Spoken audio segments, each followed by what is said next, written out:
Estamos a las 9:35 de la mañana, nos ponemos en marcha. Ponte en marcha. Bueno, hoy es un día de mucha incertidumbre, la verdad. Hoy empezamos la fase 1 y bueno, pues la verdad que yo viniendo aquí al trabajo he visto muchísima gente por la calle, he visto muchos más coches y uno no sabe realmente lo que va a pasar. Estamos pues metidos en algo que nunca nos había ocurrido y hay muchísima, sobre todo, pues incertidumbre, no sabemos qué va a ocurrir mañana, qué va a ocurrir ahora mismo. Esperemos que todo vaya bien.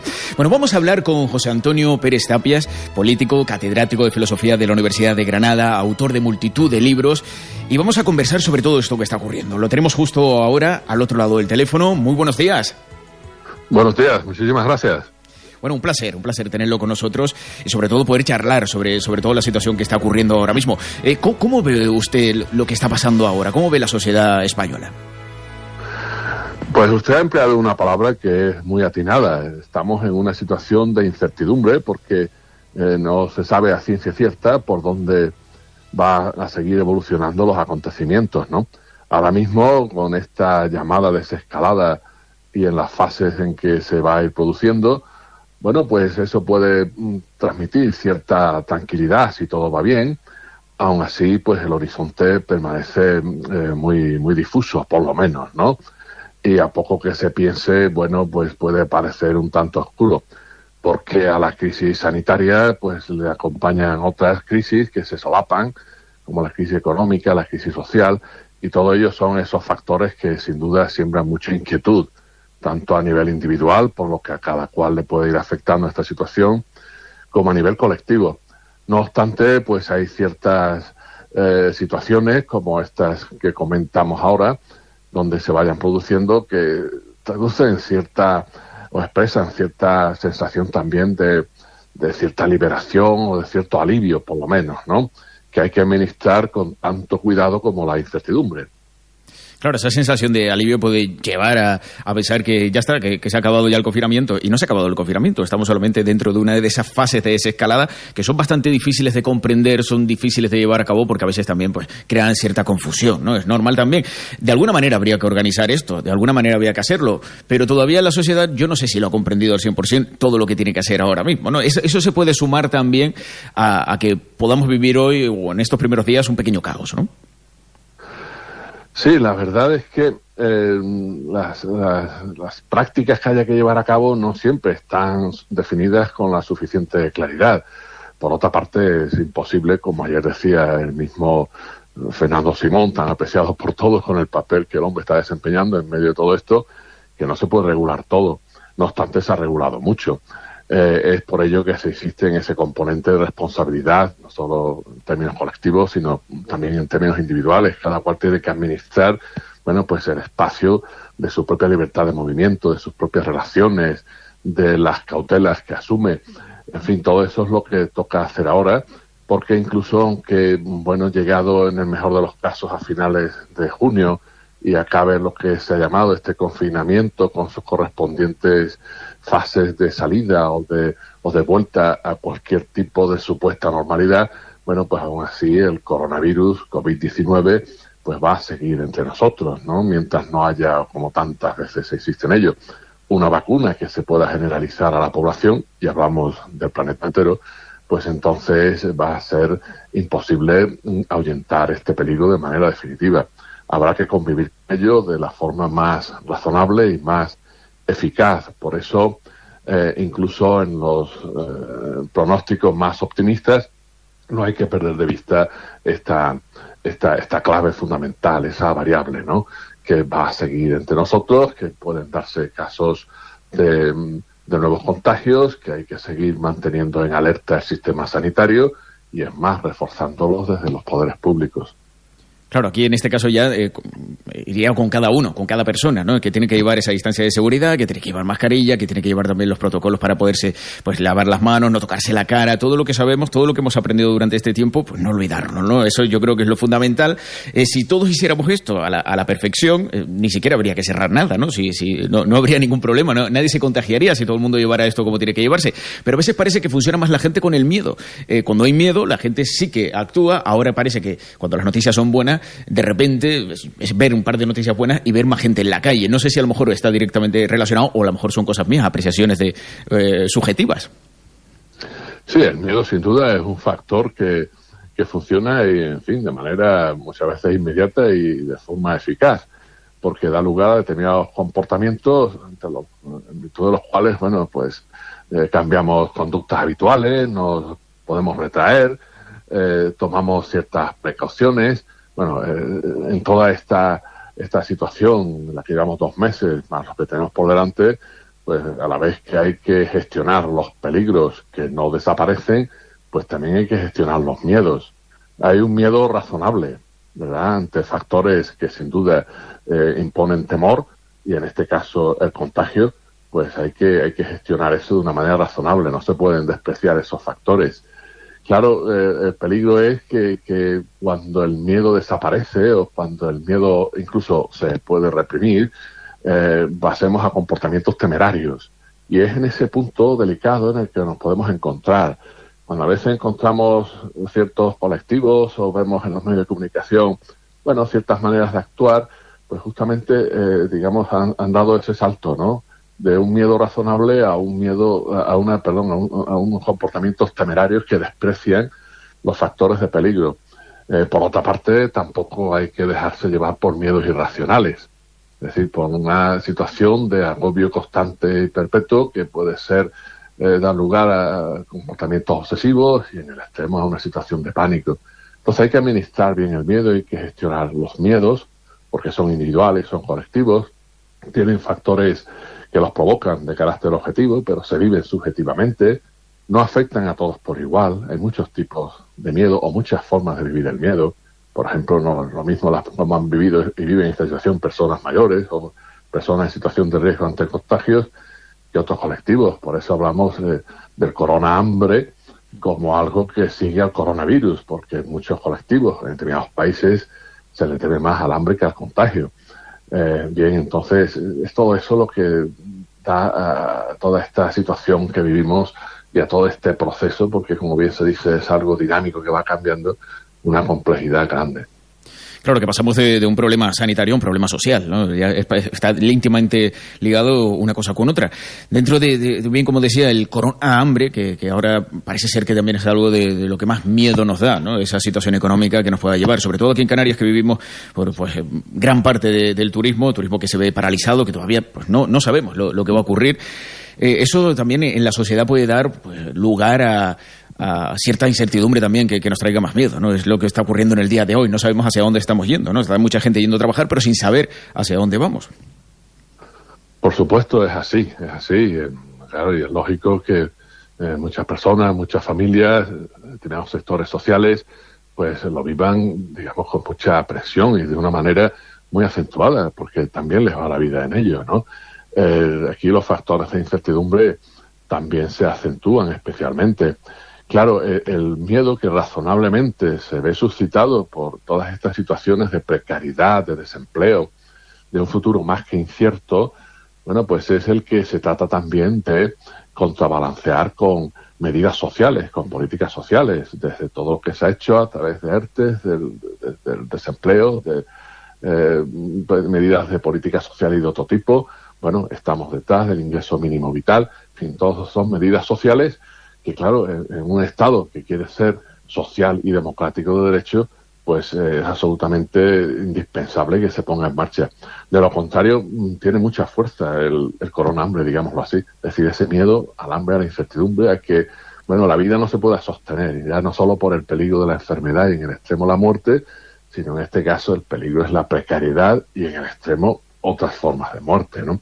Entonces, sin duda hay que atender a eso, y ahí lo público es donde se ve reforzado en su necesidad, y no solo lo público desde el punto de vista político y administrativo, sino que algunos insistimos también en lo común, el valorar lo común que compartimos, que es desde nuestra propia condición hasta las situaciones sociales en las que estamos inmersos, la vida en común, la salud pública como bien común, en fin, todo esto es lo que revalorizamos en un contexto tan tensionado como el actual.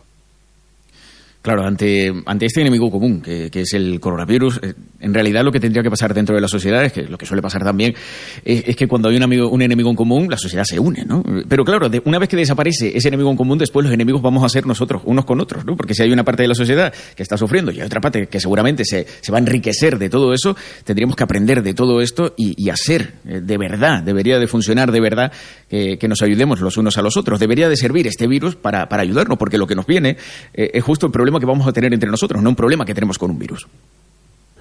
Sí, justamente.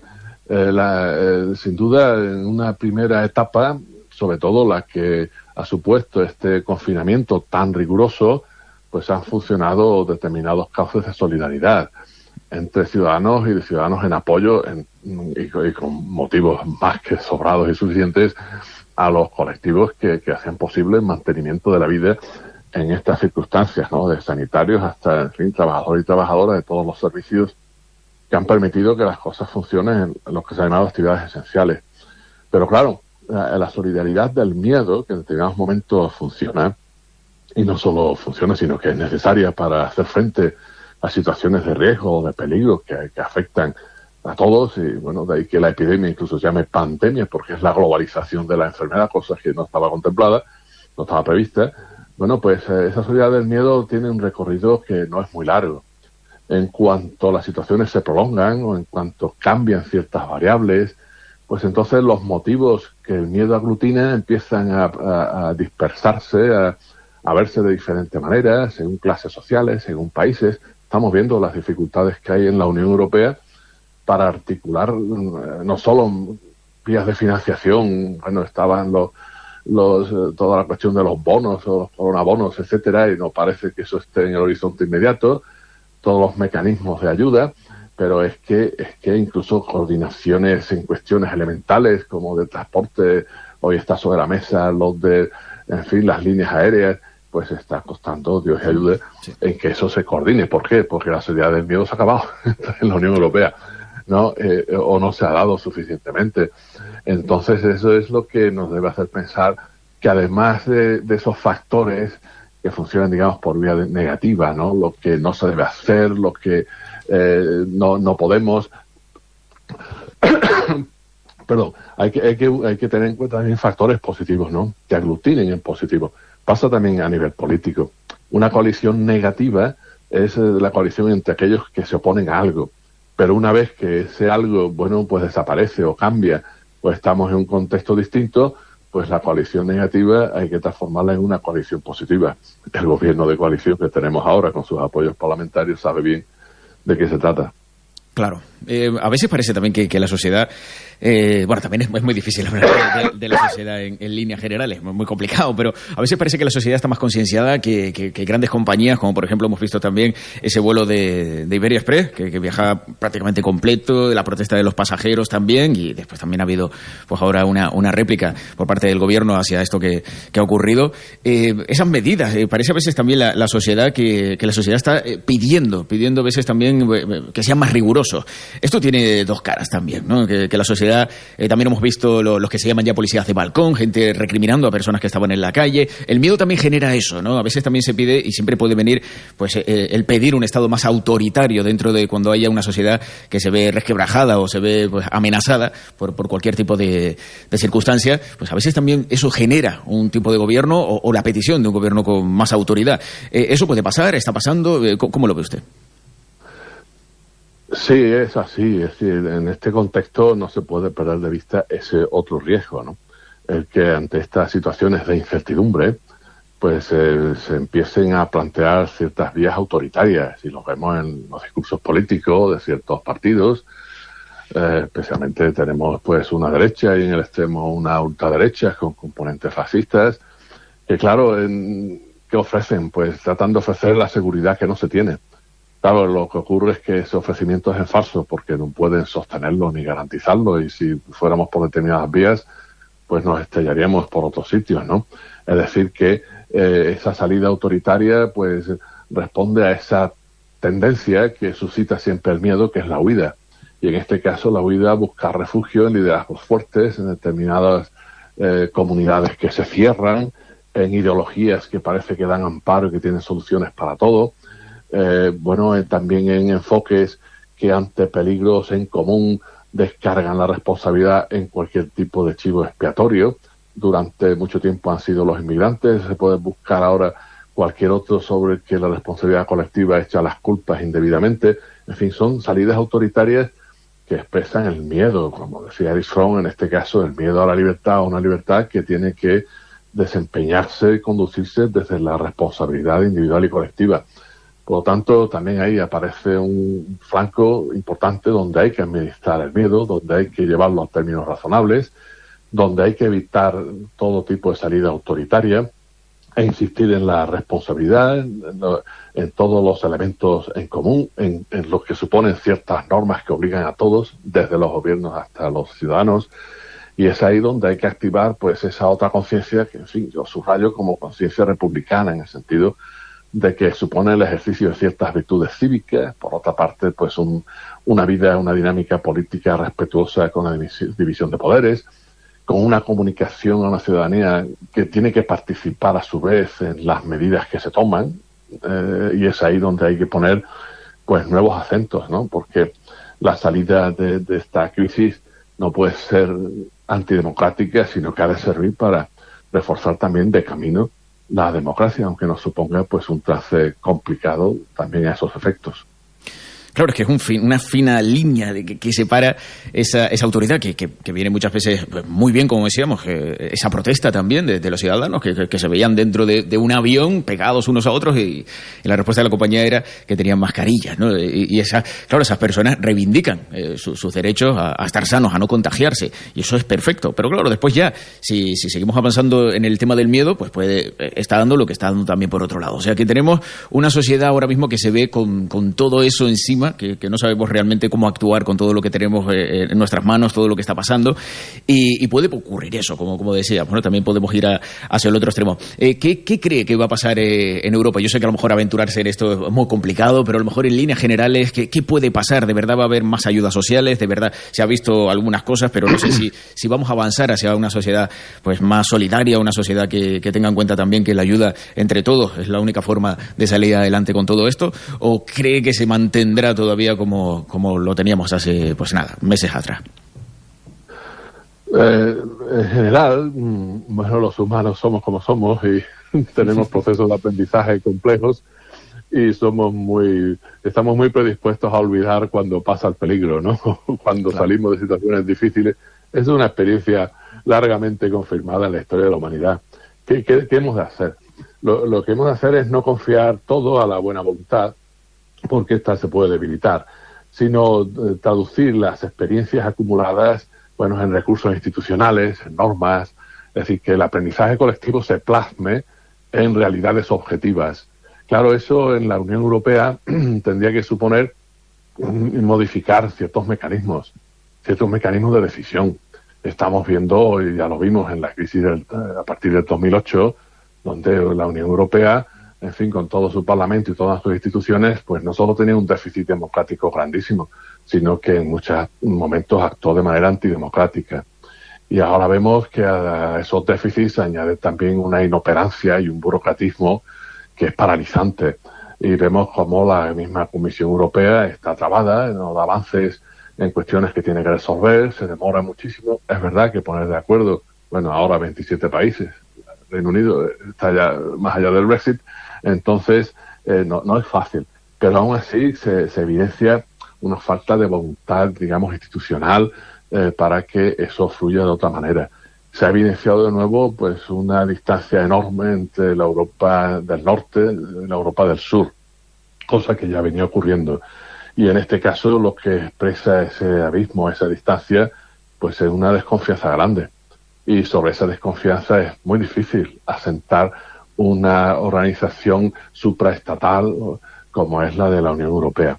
Entonces la Unión Europea, no exageran nada quienes dicen que está en un momento muy delicado, porque si esta confianza falla, pues ¿cuál va a ser el vínculo en la Unión Europea? ¿Solo el euro? Y estamos viendo que los mismos mecanismos, en fin, de la dinámica monetaria y todo lo que hay que resolver desde el punto de vista financiero, pues también queda sumamente bloqueado. O vemos de nuevo cómo el Tribunal Superior de Alemania, pues hace una resolución que bloquea los mismos mecanismos europeos y se entra en un conflicto entre el Tribunal Superior de Justicia de la Unión Europea y el Tribunal Alemán. Sabemos el peso que tiene Alemania, que es como una gran metrópoli y todo lo demás es periferia. Bueno, pues así no se puede funcionar. Eso es lo que hay que corregir. Igual que la Unión Europea se jugaba su futuro y se lo juega en cómo aborde la cuestión migratoria, pues hoy se lo juega en cómo establezca cauces de solidaridad efectivos, que realmente funcionen y que muestren a los ciudadanos que merece la pena ser ciudadanos europeos. Y es ahí donde tenemos una clave importante que despejar. Uh-huh. Don José Antonio, ¿está trabajando en un ensayo o un libro acerca de todo lo que está ocurriendo? Bueno, pues he ido publicando, como tantos de nosotros, algunas reflexiones en prensa. De aquí a unos días saldrá también otra obra colectiva, en este caso también de compañeros y compañeras del campo de la filosofía, sobre estas cuestiones, ¿no? Y efectivamente estamos trabajando sobre ello porque esto da mucho que pensar. Y es verdad que a veces cuesta, en fin, articular una reflexión que abarque todo lo que sería necesario y con la suficiente profundidad en medio del proceso mismo, porque aquí nos movemos, como hemos dicho al principio, mucha incertidumbre y bastante oscuridad, pero a veces hay que ir tanteando el camino, con un riesgo que eso supone, de equivocarse, de no aceptar, pero bueno, brindamos a nuestros ciudadanos, como se hace desde otros tantos campos, desde la ciencia epidemiológica y la medicina y demás, hasta el campo de la sociología, la psicología y en nuestro caso desde la filosofía, nuestras reflexiones que las llevamos al ámbito de la opinión pública, y es ahí donde ofrecemos, pues eso, nuestros argumentos, nuestra visión de las cosas, mirando a veces más allá de lo que es lo inmediato y buscando pues vías de salida a esta situación, incluso cómo tratamos nuestros miedos. Pues muchísimas gracias, don José Antonio Pérez Tapia, catedrático de Filosofía de la Universidad de Granada, autor de muchísimos libros. Gracias por estar con nosotros, por traernos todas estas reflexiones valiosísimas. Un abrazo muy grande. Pues muchas gracias a ustedes. De nuevo hablar, en fin, estableciendo esta conexión Canarias-Península, Península-Canarias, es un placer. Así que nada, hasta la próxima. Hasta la próxima.